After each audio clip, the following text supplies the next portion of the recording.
मंगलमूर्ति मोरया। अध्ययन चिंतन के क्रमांक में आज हमारा 294 है। आज हमारे बीच में आदरणीय प्रोफेसर डॉक्टर आर के काला साहब हैं, और जो पहले भी कई बार कवि दर्शन पर ले चुके हैं। और आज जो उनका विषय है वो है जित देखूं चित तू। अब हम आदरणीय अश्विन कुमार साहब से निवेदन करते हैं कि वो दो शब्द आदरणीय प्रोफेसर डॉक्टर आर के काला साहब के शुरू करें। आदरणीय अश्विन कुमार साहब। नमस्कार, सबको सादर प्रणाम और बहुत बहुत साधुवाद। मैं श्री अरविंद शर्मा जी को धन्यवाद देते हुए आप सबके सम्मुख हूँ। और जैसा कि आपको बताया गया है कि आज का विषय है बड़ा इंटरेस्टिंग, जित देखूं तित तू। तो हमें ये जो डिवाइन फोर्स है इसके बारे में बहुत कुछ जानने को मिलेगा।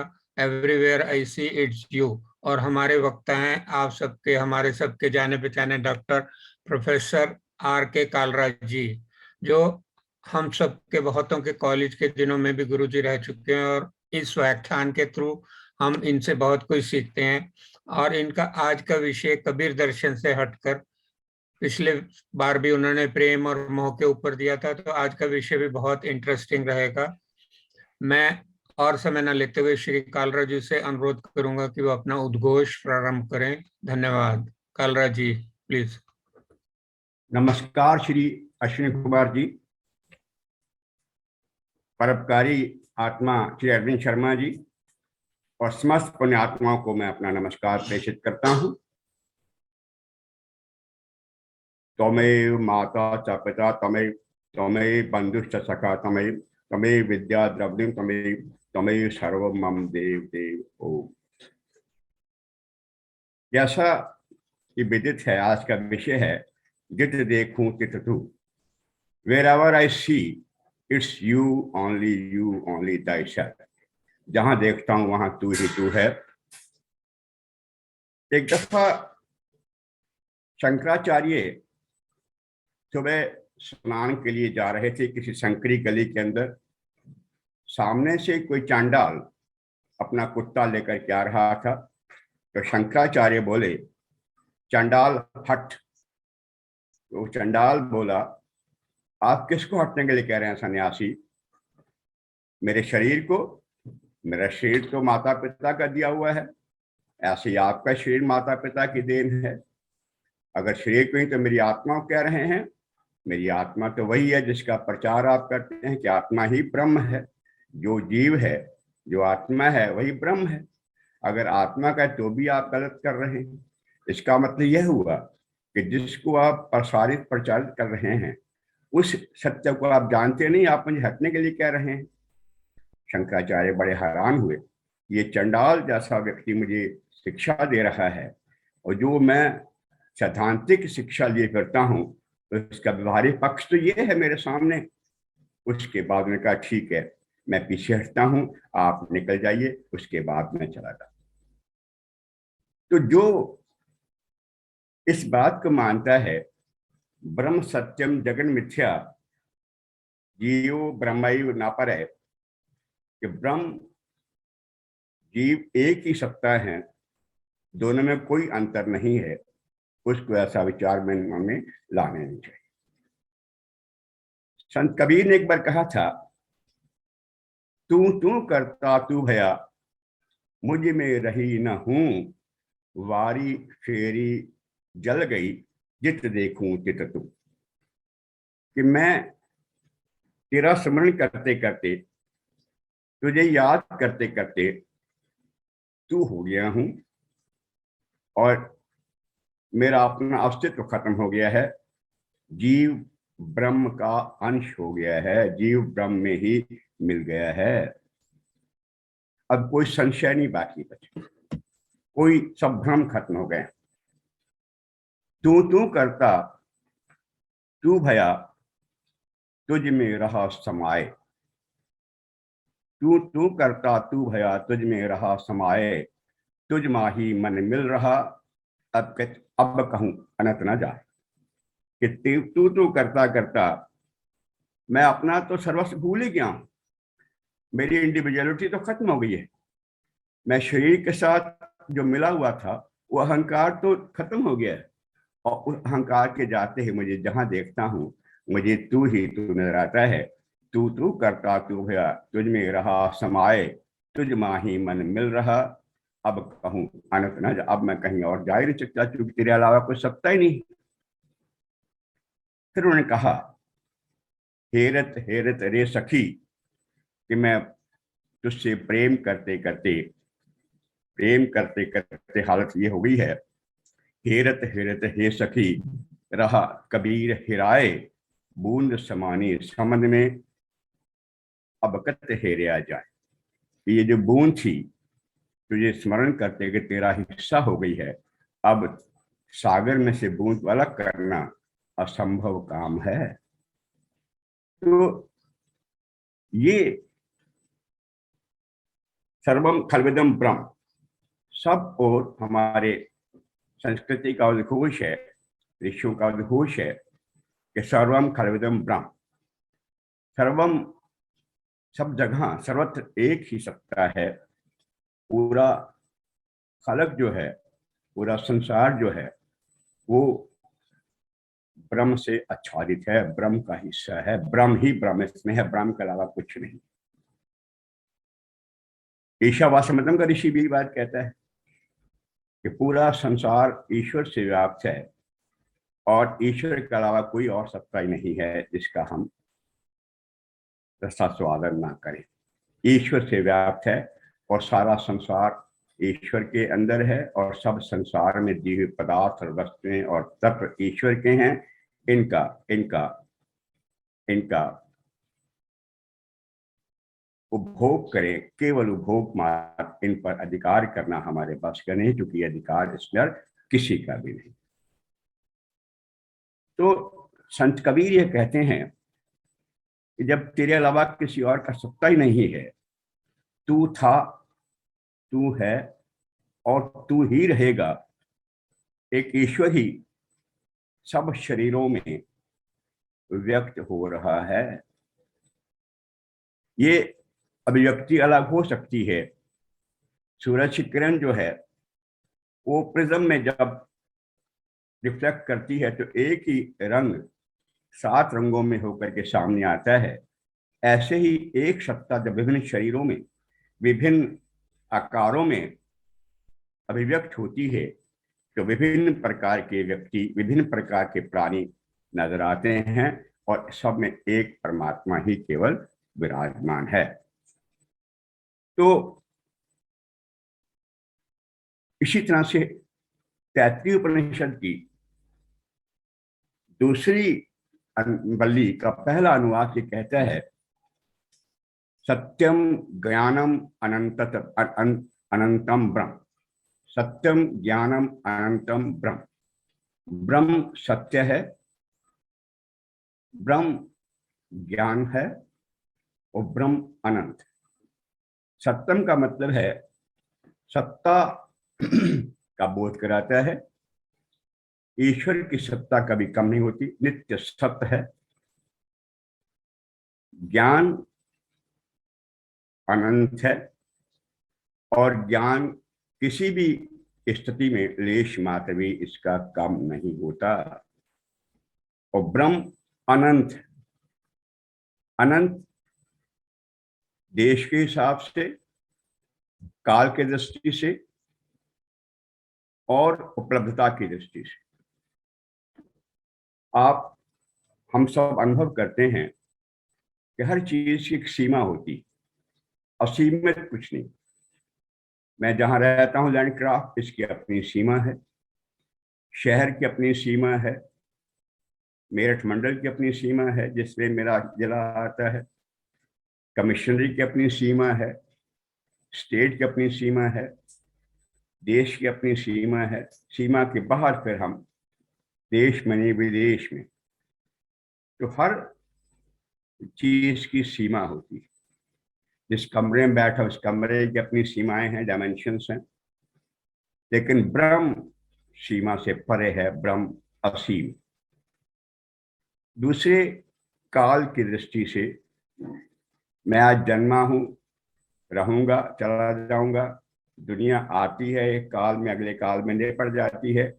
तो काल की दृष्टि से भी सब काल के अंदर है, अकाल कोई नहीं। एक ईश्वर अकाल है, ये काल से परे, ये कालातीत। तो ईश्वर जो है ये अनंत है। अनंत देश सीमा की दृष्टि से भी, देश की दृष्टि से भी, काल की दृष्टि में भी से भी था, है, आगे रहेगा, एक ही सत्ता है। व्यक्ति आते हैं, बदलते रहते हैं, जाते रहते हैं, आकार बदलते रहते हैं, पर आत्मा और यानी आत्मा परमात्मा दोनों चेतन सत्ताएं एक जैसी हैं। और इस तरह से परमात्मा जो है देश और काल से परे। तीसरा है उपलब्धता। ये मेरा लैपटॉप यहाँ है जहां मैं बोल रहा हूं, ये परले कमरे में नहीं है, ये तीसरे कमरे में नहीं है। जो चीज मेरे सामने है, अश्विनी कुमार जी का लैपटॉप उनके सामने, उनके पास है, किसी और जगह नहीं है। अरविंद शर्मा जी का अपना लैपटॉप उनके सामने, किसी और जगह नहीं है। पर ईश्वर ऐसा नहीं। ईश्वर, जो ईश्वर यहाँ है, अगर लैपटॉप अश्विनी जी कहीं और है तो कोई और होगा, ये वाला नहीं। पर ईश्वर जो वाला यहाँ है, यही ईश्वर उधर भी है, इधर भी है, आगे भी है, पीछे भी है, ऊपर भी है, नीचे भी है, बाएं भी है, दाएं भी है, उत्तर भी है, दक्षिण में भी है। तो ईश्वर जो है वो अनंत। और जब ईश्वर अनंत है तो इसके अनंत सीमा, अनंत शक्तियां भी हैं। अनंत शक्तियों का मालिक है ईश्वर। और अनंत शक्तियों में इसकी 3 शक्तियां प्रमुख हैं। 6ठे अध्याय का 8वां श्लोक श्वेताश्वर उपनिषद में कहता है कि ईश्वर की अनेक शक्तियां हैं और उनमें 3 शक्तियां प्रमुख हैं, संवेद, सांघिनी, पलहरिणी। 3 शक्तियां जो हैं इसकी प्रमुख हैं, ज्ञान, बल, क्रिया। 3 शक्तियां इसकी अनंत हैं। नंबर 1 अंतरंगा, नंबर 2 तटस्था, तीसरा बहिरंगा। अंतरंगा जो है इसकी स्वरूप शक्ति है, योग माया शक्ति है, चित्त शक्ति है, जिससे संसार के समस्त कार्य ईश्वर करता है। जीव शक्ति तटस्थता शक्ति है। तटस्थ का मतलब है कि ये ना अंतरंगा है ना बहिरंगा है, ये भी चेतन शक्ति ही है, पर तटस्थ है। चाहे तो जीव की ओर नीचे अधोगति कर सकती है, अमन माया की ओर जा सकती है, या ऊपर ब्रह्म की ओर आ सकती है। ये तटस्थ, indifferent. And third one is बहिरंगा, आउटसाइड, माया शक्ति। माया शक्ति जो है ये ईश्वर की बहिरंगा शक्ति है। ईश्वर के क्षेत्र में जा नहीं सकती, ये बाहर रहती है, परे रहती है। जहां प्रकाश होता है वहां कम जा नहीं सकता। अंधेरा, राजेश बोलो नहीं, वहां पर अंधेरा जा नहीं सकता। एक साथ 2 चीज नहीं हो सकती है, तब प्रकाश रहेगा या अंधेरा रहेगा। तो माया तम है। ये जो 3 शक्तियां ईश्वर की हैं, ये 3 शक्तियां प्रमुख हैं, जो हमें श्वेताश्वर उपनिषद का 6वें अध्याय का 8वां मंत्र। और ये स्वभाव की हैं, स्वभाव से हैं, एक दिन आई ऐसा नहीं। हालांकि इसको शंकराचार्य काल्पनिक कहते हैं, पर काल्पनिक का मतलब स्वाभाविक ही नहीं, ये स्वभाव से। एक दिन आई ऐसा नहीं और चले जाएंगे ऐसा भी नहीं। जैसे अग्नि का स्वभाव होता है प्रकाश करना और जलाना। कोई तत्व अगर प्रकाश नहीं करता, जलाता नहीं है, तो वो कुछ और है, पर अग्नि नहीं हो सकती। अग्नि है तो जलाएगी।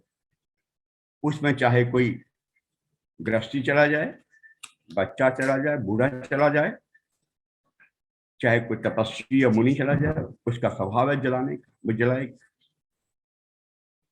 पानी का स्वभाव डुबोना है, कोई किसी तरह से भी अपने डूब जाए वो डुबो देगा। ईश्वर की शक्तियां जो हैं ये उसी तरह स्वाभाविक हैं, स्वभाव से हैं, इसमें कभी कमी नहीं आती। तो ईश्वर जो है इन शक्तियों के सहारे संसार को, अब अद्वैत में तो ये है कि जो माया शक्ति है यह अनादि तो है ईश्वर की तरह, पर अनंत नहीं। ईश्वर अनंत है, पर माया का अंत हो जाएगा जैसे ब्रह्म ज्ञान हो जाए। इसका अनादि होना अलग बात, पर अंत इसका है माया का, क्योंकि ब्रह्मवेद ब्रह्माई भवति, ब्रह्मवेद ब्रह्माई भवति, ब्रह्म का ज्ञान हो जाने से माया खत्म हो जाती है। तो अद्वैत कहता है कि केवल सत्यम ब्रह्म सत्यम जगन मिथ्या, कि जो ब्रह्म है वो सत्य है, जगत मिथ्या है। जगत जो है माया यह मिथ्या है, और अद्वैत में ब्रह्म के अस्तित्व से ही माया के उभरने की संभावना रहती। ब्रह्म का अस्तित्व, ब्रह्म सत्य है, इसका अस्तित्व है, इस अस्तित्व के अंदर ही भ्रम की संभावना रहती है। रज्जु है, सर्प दिखता है, संभावना रज्जु अगर ना होता तो सर्प की भावना संभावना खत्म हो जाती। तो ईश्वर है, सत्य है, विद्यमान है, इसको कुछ और समझना ये माया है, इसको ये समझ लेना यह है, यह है उसका फिर माया का अगला रूप है। तीन अवस्थाएं समझिए। ईश्वर विद्यमान है, इसको ईश्वर न समझ कुछ और समझना, यह आवरणिका माया है। ईश्वर की माया की दो शक्तियां हैं, आवरण डाल देती है और फिर विक्षेप कर देती है। तो ईश्वर को ईश्वर ना, ब्रह्म को ब्रह्म ना जानना, यह माया है, और इसको कुछ और जानना यह आवरण माया है, और इसको जगत जानना या इसको पर्टिकुलर चीज जानना यानी वो विक्षेपण माया है। ब्रह्म का समझ आ जाने के बाद ये खत्म हो जाता है। जैसे सर्प की समझ, रस्सी की समझ आ गई, सर्प खत्म हो गया। देखिए, सोना मात्र सोना है, सोने को सोना ना समझ करके आभूषण समझना माया है, और आभूषण समझने के बाद इसको केवल कंगन समझना, यह उसका प्रक्षेपण माया है। तो आभूषण समझना माया है, और उसका पर्टिकुलर ये हार है, ये उसकी प्रक्षेपण है, ये उसकी विक्षेप कर दिया माया ने। तो माया का अस्तित्व केवल ब्रह्म के साथ ही, ब्रह्म नहीं है तो इसका, यानी माया क्या है? भागवत में कहा गया, श्रीमद् भागवत में, कि माया ब्रह्म की उपस्थिति में है। फिर कहा माया ब्रह्म की उपस्थिति को ना मानती है, वो माया है। यानी सूरज है, उसकी किरण जल में आ रही है, तो किरण माया है, प्रकाश सत्य है। तो अगर प्रकाश नहीं है तो किरण नहीं है, यानी ब्रह्म नहीं है तो माया नहीं है। तो है ब्रह्म तो माया है। दूसरी बात, सिर्फ किरण को देखना, सिर्फ माया को देखना, ब्रह्म को ना देखना, तो माया है ही है। तो माया सत्य भी है, असत। मैंने कहा कि माया मिथ्या है। मिथ्या का मतलब यह नहीं कि माया है ही नहीं। मेरे सामने अगर मेरा मित्र खड़ा, मैं कह दूं नहीं खड़ा, कैसे हो सकता है? अगर मेरे सामने कोई 100 रुपए का नोट रखा हो, मैं कहता हूँ 100 का नोट है ही नहीं, तो गलत है। व्यवहार में तो माया है। पर जैसे ही मन चुप हो जाता है, सुषुप्ति में मन सो जाता है, बुद्धि सो जाती है, या मृत्यु हो जाती है, माया खत्म हो गई। माया परिवर्तनशील है, सत्य भी असत भी है, अनिर्वचनीय है। एक और हम आगे टॉपिक लेंगे, जैसे हम पीछे डिस्कस किया है, प्रेम अनिर्वचनीय है, अनइंटरप्रेटेबल है। ऐसी डिस्कशन आएगा माया अनिर्वचनीय है। माया का निर्वचन नहीं। प्रेम में क्या था? प्रेम प्रेम में पूर्णता है, पर फिर भी अभाव बना हुआ है। प्रेम और मिले और मिले, यह उसकी अनिर्वचता है। ऐसी ही माया जो है, माया है नहीं भी है। माया सत्य है असत्य है, इसका भाव है अभाव है, ये इसकी अनिर्वचता अनिर्वचनीयता कहलाएगी। ऐसे ईश्वर अनिर्वचनीय हम डिस्कस करेंगे, एक और चैप्टर लेंगे। ईश्वर अनिर्वचनीय है, ईश्वर सत्य भी है असत्य भी है, सत्य असत्य दोनों है। ईश्वर सर्वत्र है, ईश्वर का है भी नहीं है, ईश्वर का भाव है अभाव भी है, तो ईश्वर भी अनिर्वचनीय में आएगा। वो एक टॉपिक अलग से हम ले लेंगे। तो ब्रह्म सर्वत्र है, ब्रह्म के अलावा कोई सत्ता नहीं। ब्रह्म ही संसार के रूप में अभिव्यक्त हुआ है, जीवन के रूप में अभिव्यक्त हुआ है, आकारों के रूप में अभिव्यक्त हुआ है। इसको एक नहीं, ये पूरा संसार ब्रह्म का विवर्त है, विकार नहीं, विवर्त है। जैसे माया ब्रह्म की अध्यारोपण है, अध्यास है, विवर्त है, अनिवर्चनीयता है, नित्य अनित्य है, सत असत है, भाव अभाव है। ऐसे ही ईश्वर की सत्ता जो है, ये ईश्वर जो है ये विवर्त है। मैं इसका ईश्वर संसार विवर्त है ईश्वर।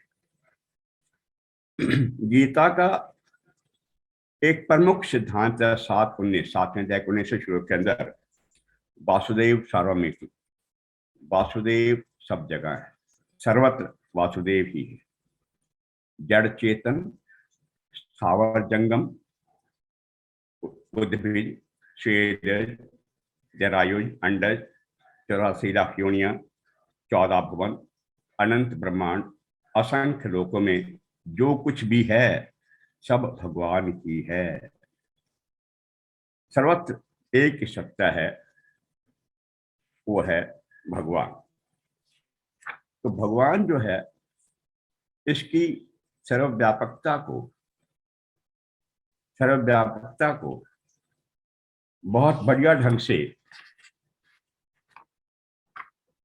श्वेताक्षर उपनिषद में, मुंडक उपनिषद में कहा गया कि अमर स्वरूप परब्रह्म परमात्मा, अमर स्वरूप परम परमात्मा ही आगे पीछे बाएं दाएं बाहर भीतर ऊपर नीचे सर्वत्र फैले हुए हैं।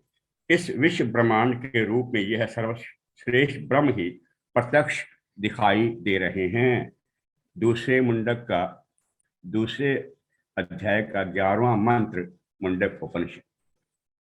तो ईश्वर के अलावा कुछ और नहीं है। गीता में इतने कई सारे प्रमाण उपलब्ध हैं कि ईश्वर ही केवल दिखता है, ईश्वर का कोई चीज नहीं, ईश्वर के अलावा कुछ नहीं।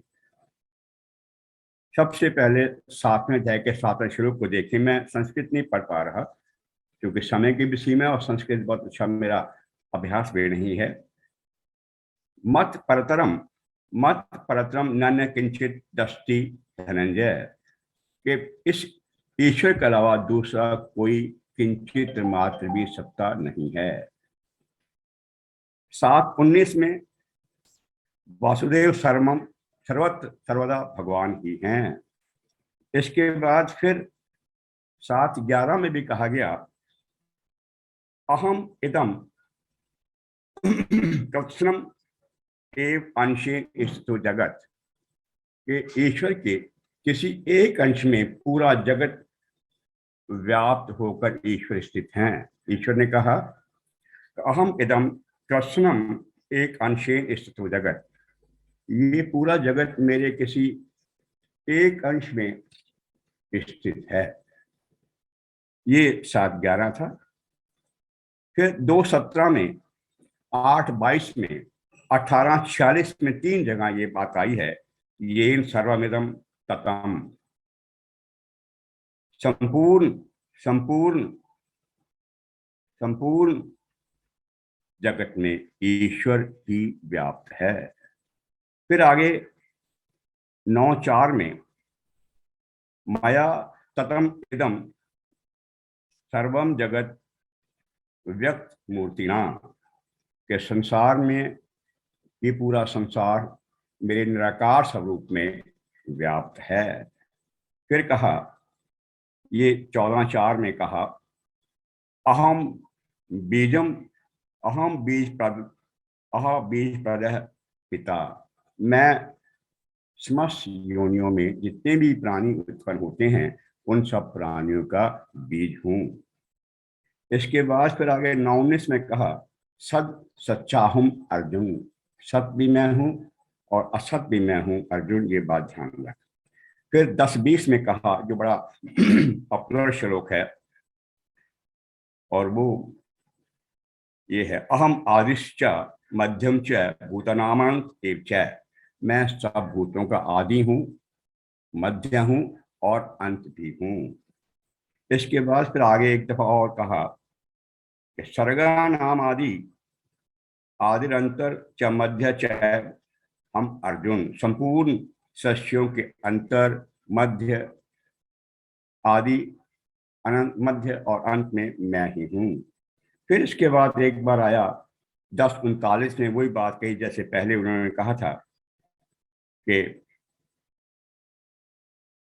सर्वभूतां नाम बीजम तद हाँ अर्जुन, 10:39 समस्त प्राणियों में मैं ही हूँ।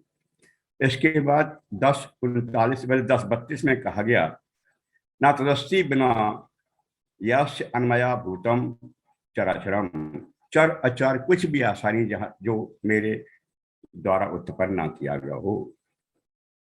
तो बहिर अंतश्च भूतानाम च चरमेव च, ये संपूर्ण प्राणियों के भीतर बाहर मैं ही व्याप्त हूँ। 14:27 में कहा, ब्रह्मणो ही प्रतिष्ठा हम, कि ब्रह्म का आश्रय मैं सगुण स्वरूप हूँ।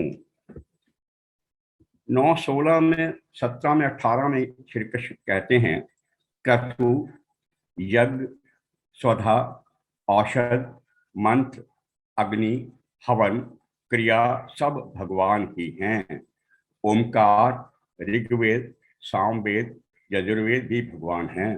जगत का पिता माता पितामह गति भर्ता प्रभु साक्षी निवास सुहर्त उत्पत्ति प्रलय स्थान भंडार तथा अविनाशी बीज भगवान ही हैं।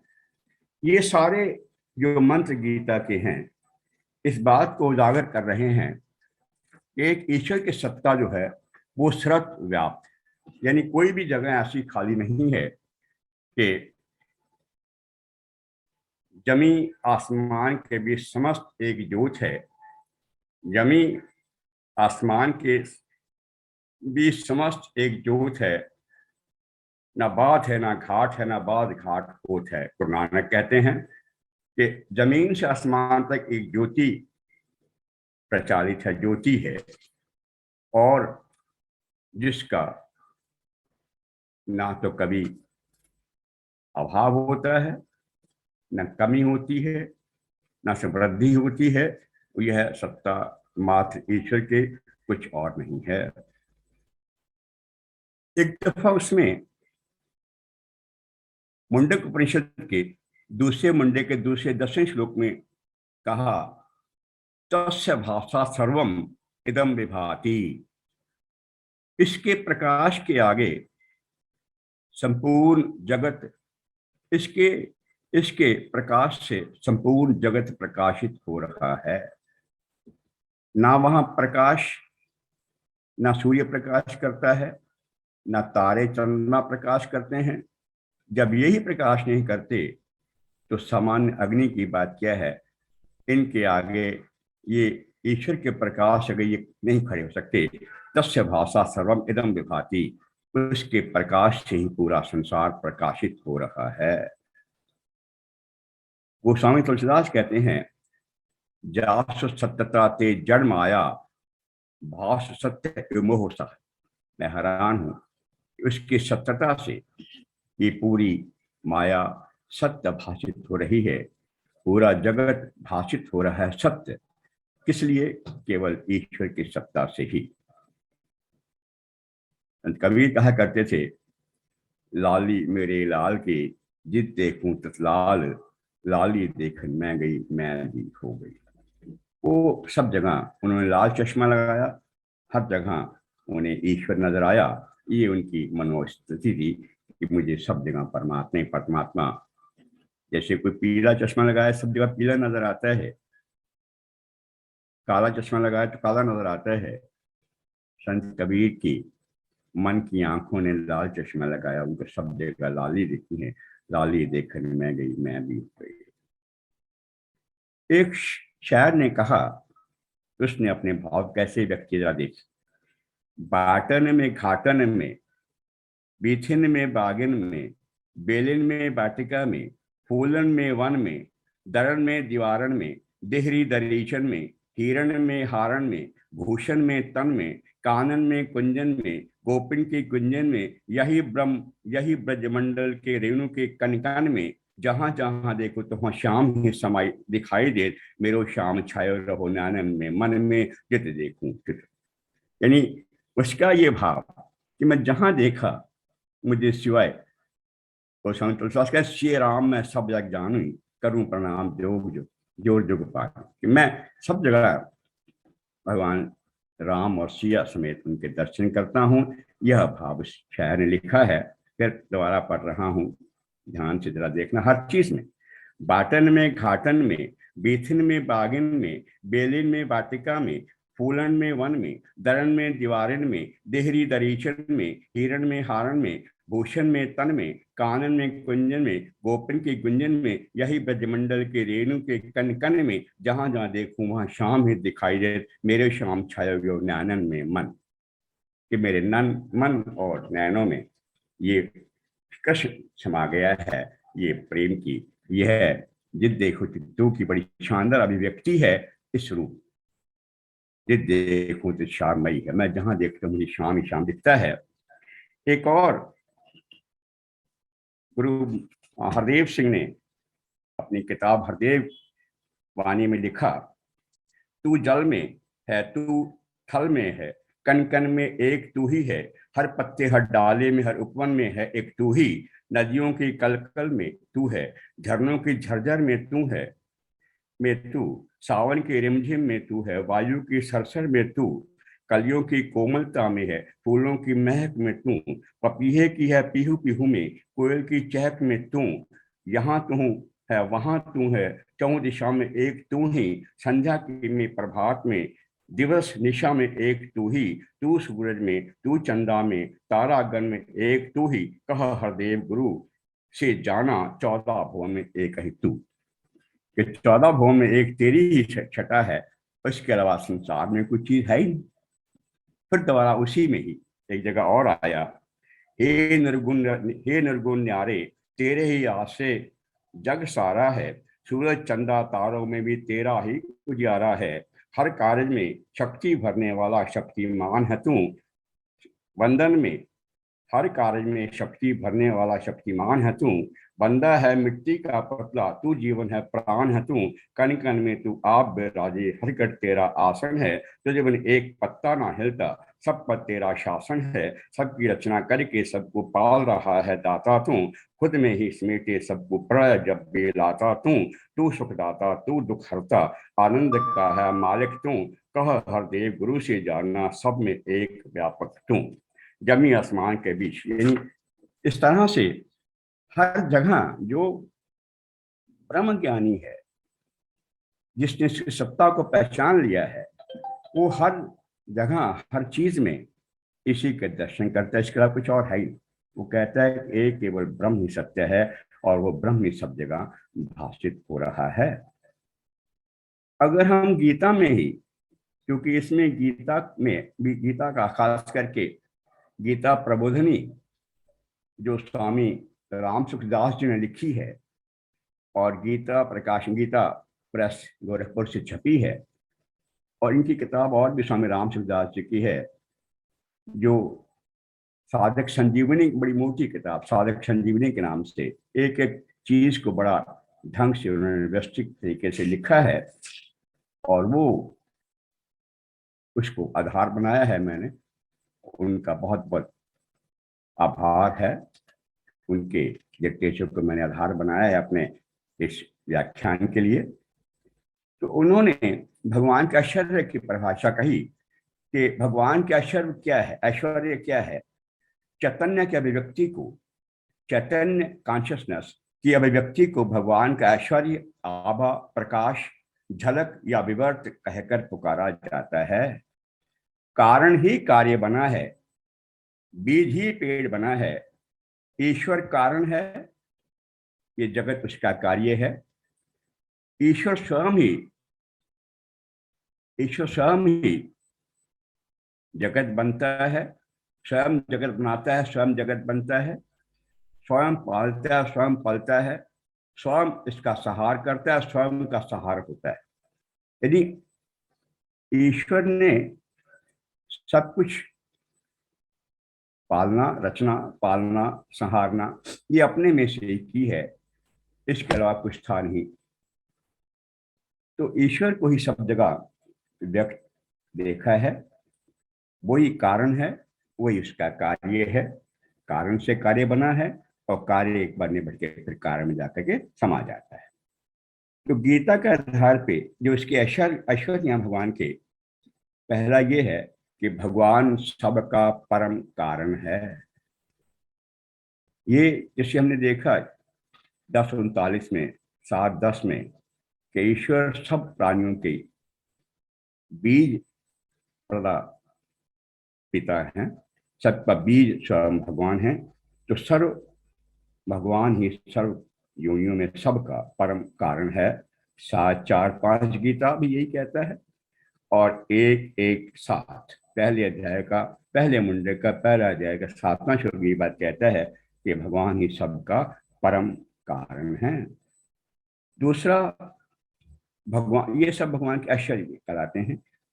भगवान की अनेकानेक शक्तियां हैं। 6-8 श्वेता शतक, छठे अध्याय का 8वां श्लोक है कि भगवान की अनेक शक्तियां हैं और स्वाभाविक अनेक शक्तियां, कोई उनकी, भगवान की हर चीज अनंत है। भगवान का ज्ञान अनंत है, भगवान की शक्तियां अनंत है, भगवान का सौंदर्य अनंत है, भगवान के ब्रह्मांड अनंत है। भगवान की कोई चीज सीमित है ही। ब्रह्म की परिभाषा ये होती है जो बड़ा हो और दूसरों को बड़ा करे। वृद्ध का मतलब ये होता है जो स्वयं बड़ा है दूसरों को बड़ा करे। तो भगवान की सारी शक्तियां जो हैं अनंत और स्वभाव की हैं, स्वभाव में हैं, इसमें कोई एक दिन आए चलेंगे ऐसा नहीं। तीसरे, भगवान समस्त प्रकृति का आधार है। जो प्रकृति है, ये धरती, पृथ्वी, जो असंख्य जीवों का बोझ, असंख्य पदार्थों का, खनिज पदार्थों का वजन सहन किए हुए है, उस पृथ्वी का आधार भी स्वयं ब्रह्म ही है। वायु, ये जड़ जितनी भी प्रकृति है, धरती है, जल है, अग्नि, वायु, आकाश, ये सब ईश्वर के सहारे हैं। अगर ईश्वर का सहारा इनमें से निकल जाता है तो ये सब कहीं स्टैंड नहीं करते, खत्म। समस्त प्रकृति का आधार है ब्रह्म। 15 अध्याय का 12वां श्लोक है और 13वां श्लोक। चौथे, भगवान समस्त योनियों का बीज हैं। सब योनियां जो हैं, चाहे वो अंडज हैं, स्वेदज है, उद्भिज है, जरायुज है, जलचर हैं, थलचर हैं, नभचर हैं, जो भी पशु, पक्षी, प्राणी, मनुष्य इत्यादि हैं, देव, गंधर्व, किन्नर जो भी हैं, उन सब का आधार केवल उनका बीज जो है स्वयं भगवान है। 7:10, 9:17, 14:4, 15:7 गीता। भगवान संसार को अपने किसी एक अंश में व्याप्त करके स्थित हैं। भगवान का कोई एक अंश, दिव्य एक अंश ही काफी है किसी एक ब्रह्मांड को, अनेक ब्रह्मांडों को अपने अंदर व्याप्त करने। तो भगवान जो संसार को व्याप्त करके स्थित हैं। 10:42 गीता, 10:8, 10:20, 10:41, 10:20, ये सब गीता के श्लोक इस बात का प्रमाण। भगवान भगवान विरोधी भावों के अधिष्ठाता हैं। विरोधी भाव के अधिष्ठाता हैं। ये 9:19, 9:22, 9:31 गीता के कह रहे हैं विभिन्न भावों के। भगवान सूक्ष्म भी हैं, स्थूल भी। भगवान कारण भी हैं, कार्य भी। भगवान सत्य भी हैं, असत्य भी। भगवान दूर से दूर भी हैं, निकट से निकट भी।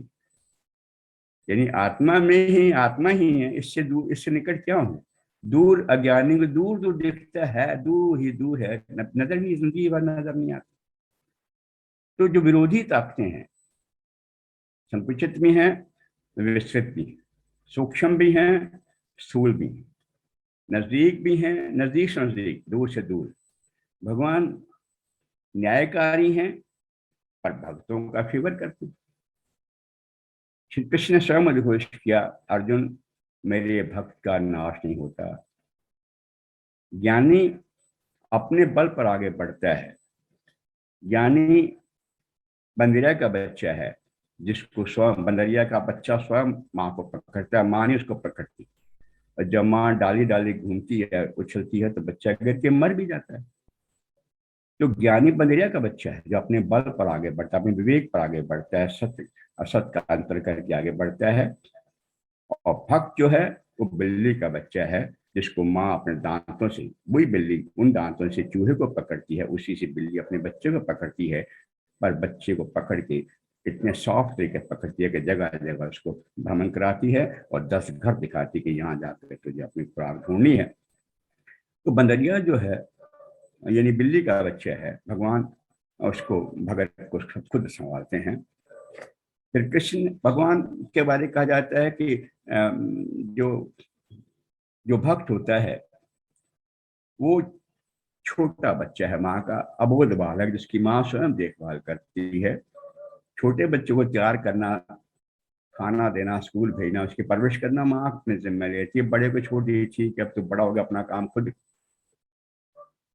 तो भगवान भक्त छोटा बच्चा है, जबकि ज्ञानी बड़ा बच्चा है, उसकी भगवान संभाल नहीं करते। तो भक्त जो है वो इस तरह से भगवान जो है विरोधी भावों के अधिष्ठाता है। न्यायकारी तो हैं, हर किसी के कर्म का फल देते हैं, लेकिन भक्त की रक्षा वहां रियायत करते हैं, वहां दयालु हो जाते, तो न्याय को छोड़ देते हैं वहां पर। ठीक है ना। तो परिणाम यह हुआ कि भगवान विरोधी धर्मों के अधिष्ठाता हैं, इसीलिए अधिष्ठाता हैं, आधार हैं, आश्रय है। इसीलिए भगवान को हम अनिर्वचनीय भी कहते हैं, कि भगवान अनिर्वचनीय हैं, अवर्णनीय हैं। भगवान का सर्वत्र साम्राज्य है, इस सब जगह भगवान का साम्राज्य है। मयि सर्वम इदम प्रोतम, यानी भगवान जो है 7 गीता में कहते हैं कि मयि सर्वम इदम प्रोतम सूत्रे मणिगणा एव। सूत्र में मणिगण की तरह संपूर्ण चराचर विश्व मुझ में ओतप्रोत है। यानी पूरा जो संसार है वो मुझ में, जैसे माला में मणियां परोई होती हैं, ऐसे ही पूरा संसार जो है मेरे अंदर ओतप्रोत है। तो ये भगवान के जो ऐश्वर्य हैं, ये कण कण में, पल पल में देखने के लिए नजर आते हैं। तो भगवान की जो, यानी इसके बाद ईश्वर सर्वस्व है, कण कण में है, जिधर देखता उधर तू है। इसको यानी प्रमाणित करने के लिए अगर ईश्वर की विभूतियां देखी जाए, इतनी विभूतियां हैं, इतनी उनकी विभूतियां हैं। कोई कारण रूप से हैं, कोई कार्य कारण रूप से हैं, कोई भाव रूप से हैं, कोई अधिपति के रूप में हैं, कोई व्यक्ति के रूप में भी हैं, प्रभाव रूप से भी हैं। और इन सब के अगर हम डिस्कस करें तो बहुत टाइम लगेगा, फिर मौका नेक्स्ट टाइम मिलेगा तो सेकंड इसका मैं पार्ट ले लूंगा। तो सार रूप में ये कहा जा सकता है कि सर्व समस्त प्राणियों का मूल कारण यानी बीज ईश्वर ही है, और प्राणियों के शरीर में रहे यानी ये फिर उसका हिस्सा ही है कि परमात्मा की विभूतियां क्या हैं। बहुत सारी विभूतियां हैं जिसमें ईश्वर ने बहुत कुछ कहा कि सूर्य का तेज मैं हूँ, चंद्रमा का तेज मैं हूँ, अग्नि का तेज मैं हूँ, भगवान की अपना प्रकृति उत्पादक धारक पालक सब कुछ भगवान ही है। यानी बहुत लंबा चौड़ा है, उसको हाथ छोड़ते हुए बात कहते हैं कि जो भी ऐश्वर्य, जो भी ऐश्वर्य युक्त, शोभा युक्त एवं बलयुक्त प्राणी एवं पदार्थ हैं, उन सबको तुम मेरा ही तेज समझो। जो कुछ भी मतलब ऐश्वर्य युक्त है, शोभा युक्त है, अगर हम उनको देखते हैं विभूतियों तो आप देखेंगे कि जो सब चीजों में अच्छी चीज है उसको स्वयं भगवान ने अपना कहा है, खुद कहा है कि वो मैं हूँ। जो भी ऐश्वर्य युक्त चीज है, शोभा युक्त चीज है एवं बलयुक्त प्राणी एवं पदार्थ हैं, उनको भगवान ने कहा कि इसको मेरे तेज के अंश से उत्पन्न हुआ जानो। 10:41 गीता 10वें अध्याय में सारे ऐश्वर्य भगवान की विभूतियां डिस्कस की हुई हैं, और अंत में 41 श्लोक में कहा जो भी तेज, जो भी ऐश्वर्य युक्त है, शोभा युक्त है, सबसे उत्तम है वह प्राणी और पदार्थ मेरे तेज के अंश से उत्पन्न जानो। 10:41। और एक बात और अंत में कही कि बस एक ही बात समझ लो। उसने सवाल किया था अर्जुन ने कि भगवान मैं आपका कहाँ चिंतन करूं, तो भगवान ने कहा बस एक ही बात समझ लो कि मैं अपने किसी एक अंश से संपूर्ण जगत को व्याप्त करके स्थित हूँ, और अनंत ब्रह्मांड मेरे किसी एक अंश में है। संक्षेप में अनंत ब्रह्मांडों में जो कुछ भी है सब मैं ही हूँ। जब समस्त विभूतियों का आधार, आश्रय, प्रकाशक, बीज हूँ और तेरे सामने बैठा हूँ, फिर विभूतियों को तो क्यों पूछता है।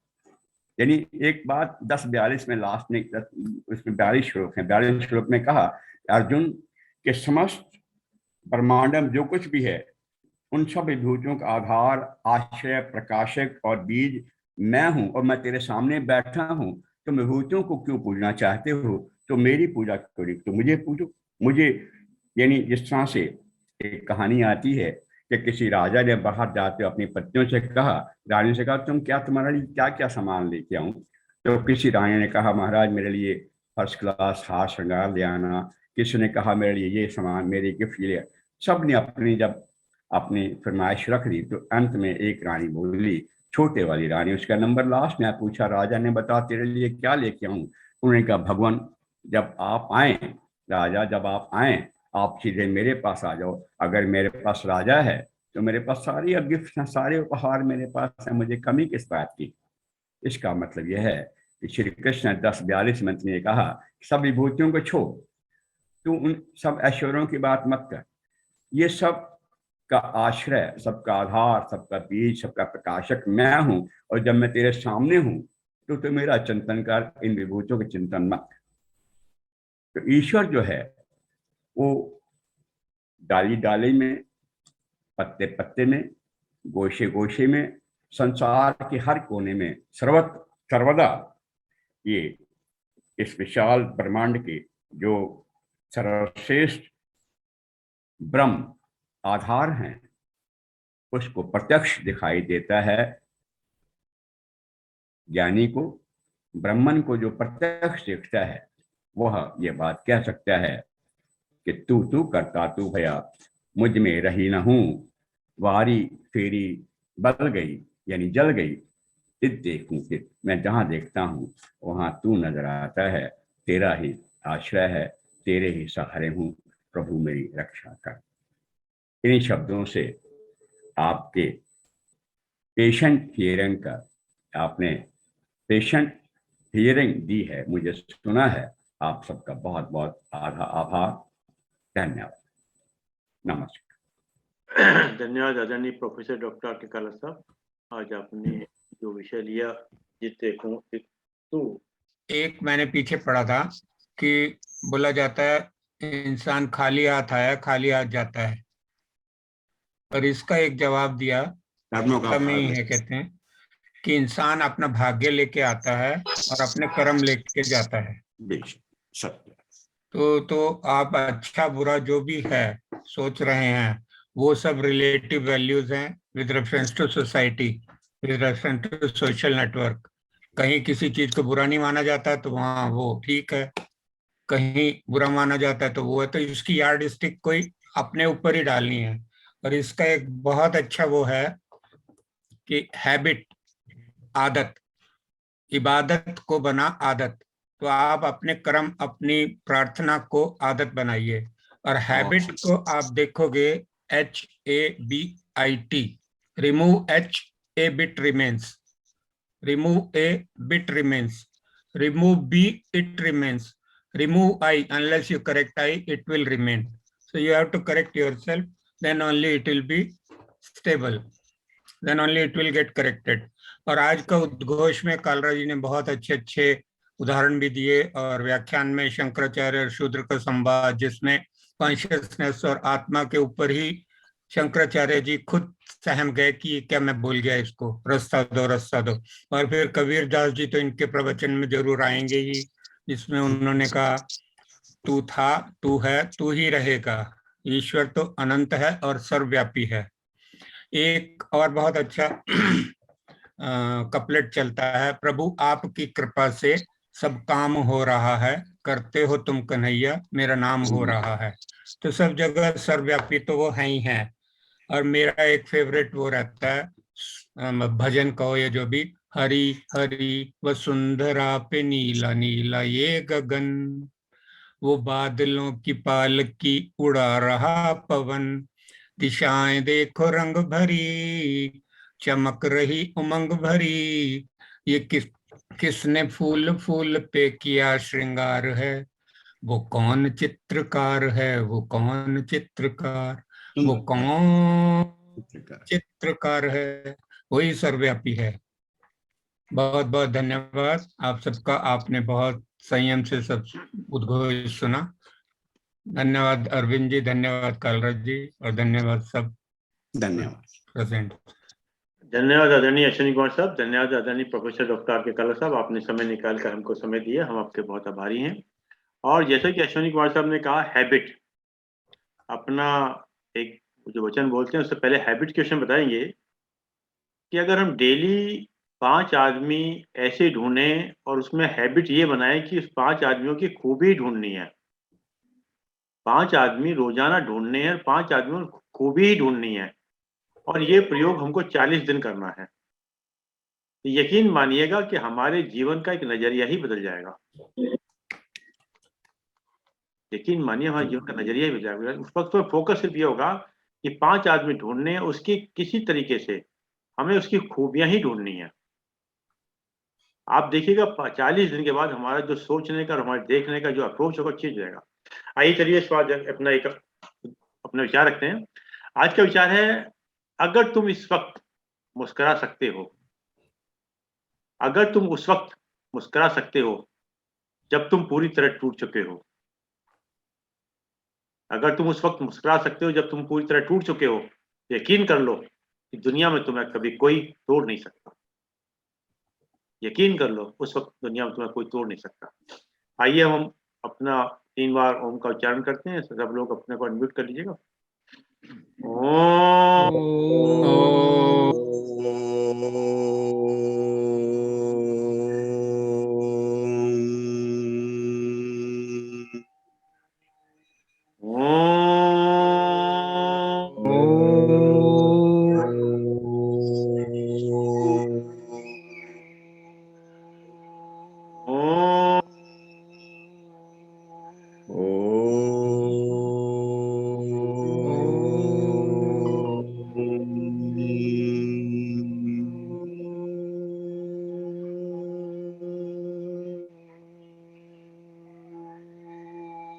शांति शांति शांति शांति।